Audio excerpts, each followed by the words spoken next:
is into music now, nice music. He said before he was feeding us nonsense. Right now he's That's giving what us. He said. Oh, he said it. Say he's sorry. Okay. He said all those years now also to those kind of songs. But right now he's giving us amazing tune.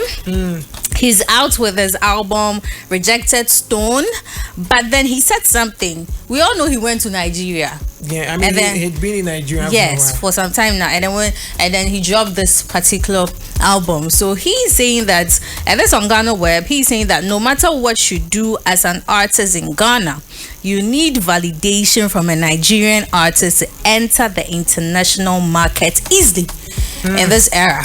To enter the international market, where the international market means, baby, so Tokro, you want to go to Europe, you want to go to Asia, all of those places. You know that ironically, you need to start from Nigeria. Ironically, the Nigerians also seek validation in Ghana before they move anywhere else. Yeah, I mean, we've had a lot of them, have interviews and talk about how they came to Ghana, and then things picked up for them. They kind of get validation from Ghana and then they move from there. So, well, I don't think he's lying though. I mean, what he said, there's some truth to that. So I understand him. Anyway. But moving on to our next entertainment story, My Joy Online, KOD. He has something to say. Okay. So they were having a discussion on Joy FM. They were having a discussion about mastering the art of musical performance. And then he was saying that we have great artists in Ghana. We have a lot of artists that are so good in Ghana, but they've not mastered the arts of performing live. They are not really good at that. I mean, the point is that there are people who are just recording artists. That's why we say recording artists, say performing artists. Now, once you record, what happens is that people obviously hear the music and they would love to see you perform. So you have mastered the recording, but you now need to master the other side of it. Don't just move on stage. I mean, he made mention of somebody like Daddy Lumba. Of course, Lumba has not been the best performer. I mean, like, you listen to his music, you love him, but when it comes to performance, he's not been that person. Well, he is saying that, knowing him personally, he knows that sometimes he doesn't really even rehearse before. Daddy. Said he knows him personally on tank on rehearsals cry. Sorry, I'll book you. I know about. But well, people would say it's really not true, because maybe they've seen Daddy performing sometimes and they're like, oh, this is nice, this is amazing. Listen, so, you see, maybe you need technical ears. People just love Daddy Lumba. I mean, he's phenomenal. One of the artists with the highest albums out of this continent. Of course, he has a great repertoire. His music cuts across. Everybody loves him. So people might overlook, the defects when it has to do with performance and just adore him and love him. But like I said, when it comes to even recently, if you look at his recent performances, you know that he's not been well for a while. But if you look at the performance, you know that, listen, this is not. Look at Daddy Lumba perform. Look at Amachi Dede perform. Okay, so let's move on from that conversation. No, it's self-explanatory enough. Because of the way. Okay. It's self-explanatory enough. Yeah.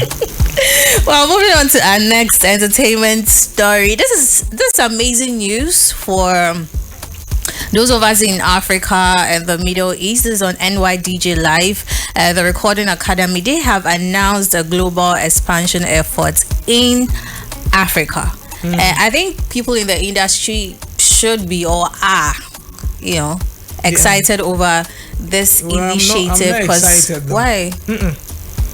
I mean, why are we so stuck to the Grammys and we care so much about it? I've said this and I've said this and I've said this. Listen, the Grammys is not for us. Let's focus on our own.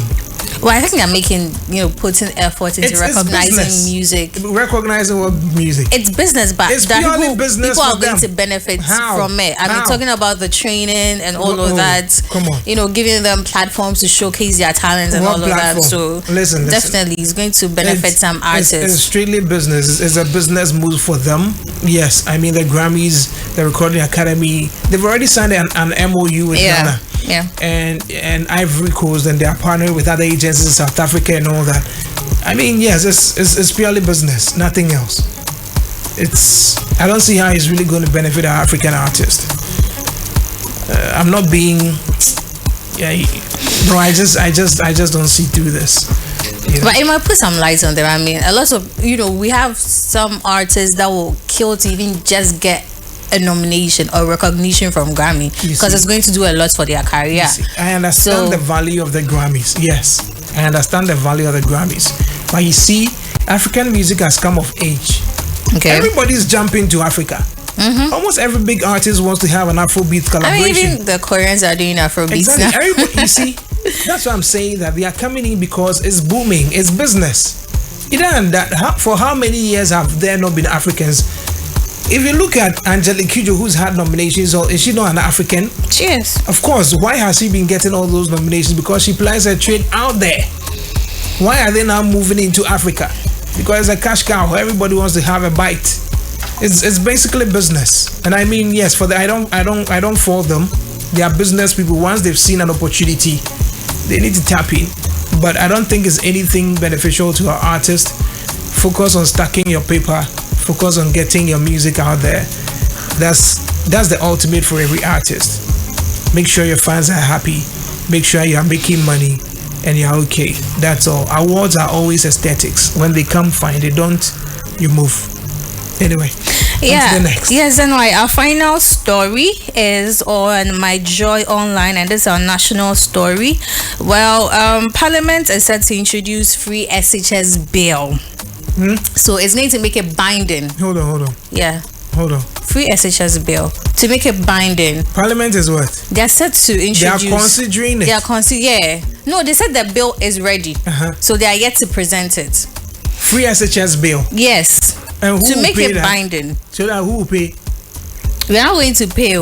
But they are going to make it binding for successive governments. So if you come in power, no matter what you can't cancel it. You have to continue with a free SHS policy. And this was announced by the majority leader, Alexander Afenyo-Markin. But obviously somebody will pay.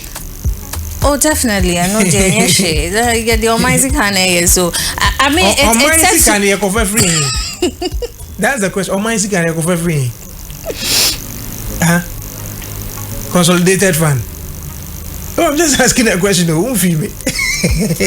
But no, I don't see how important this is. You don't see how important the bill is? Because at the end of the day, we are struggling to maintain the free SHS policy. It's struggling. We have schools that are still under trees. We have students that are struggling to even get exercise books and all of that.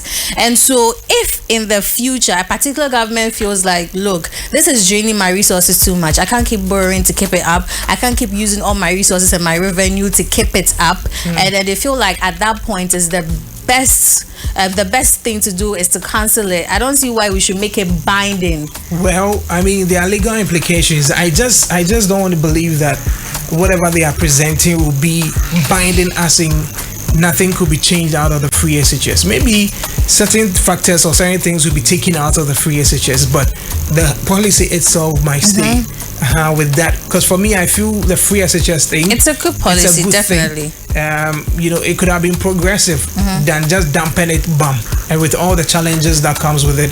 Because I mean, even in business, you don't start everything boom. You start gradually, you start identifying what the challenges are, then you build on it. But when you dump it and the template doesn't work, because we've talked about certain things that needs to be changed, a lot of things that need to be looked at to make it something that's going to last for a long time. They said they will not do anything about it, and now they are making a meme anyway. Emmanuel Jan says, YFM, them watching live in UAE. Bob Kwabna, Jamaica says, good morning and YM blessing, live from Jamasi Yonso. It says, if KKS is Kokonsa, then KKK is Kumasi Kwesi Adako. Says Lumba is great, but when it comes to live performance, he's not at all. Check on Amache, Nana Champon, entry live music, live amazing. Okay, Sherry Beb says good morning. Bob says, and I tell Blessing that I like her. Okay, she likes you too. I like you too. She likes you too. Nana Benny says, all be like. Good morning to you, Deppy. You're listening. Eben says, populist ideas in Kwa. I tell you, how we go do them. Anyway, that should be it for all the trends this morning. Yes, anyway, yeah. Blessing. And go enjoy your office, okay? I'll come and visit in your office today. Today, too, you eat. What? If you see how you were able to like to enter the office because everything I will be found. Or from the door was our home.